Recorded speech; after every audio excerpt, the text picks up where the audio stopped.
Let me talk about the solid principles, the most important part of the software development. This is a basic to develop any software.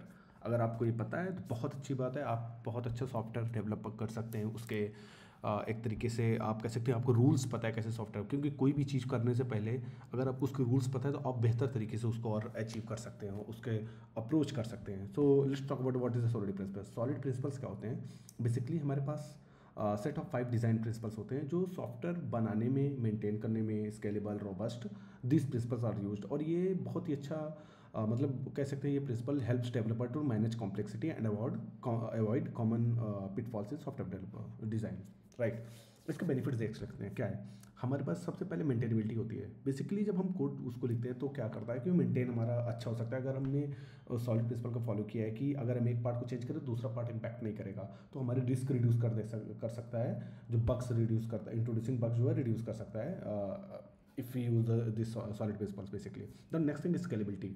Scalability में कैसे आता है? Let's say कि हमने नया एक requirement बनाया, अब कोई नया रिक्वायरमेंट आ रहा है, whenever new requirement is coming, in that case क्या होता है कि वो जो पहले हमने बनाया वो बहुत मिनिमल वर्क हो, उसमें समझ लो फीचर भी तो मिनिमल वर्क हो, उसमें वो बहुत ही आराम से न्यू रिक्वायरमेंट जो अडॉप्ट कर पाए without changing anything with the current one.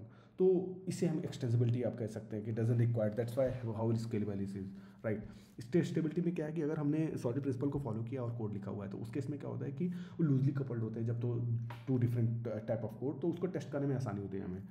Now the next thing loose coupling. Loose coupling means कि अगर एक फाइल को हम चेंज कर रहे हैं तो दूसरा फाइल हमारा इंपैक्ट नहीं कर रहा है, तो इससे क्या है कि हमारे loosely coupled in the means कि वो इंपैक्ट नहीं करेगा उसका। Reusability, that's main most important part कि रियूजिबिलिटी। अगर हमने एक कोड लिखा है, दूसरा कोई फीचर आ रहा है, तो वो हम कोड को फिर से यूज़ कर पाएँ उस दूसरे फीचर्स के लिए, न्यू रिक्वायरमेंट के लिए। Now the readability.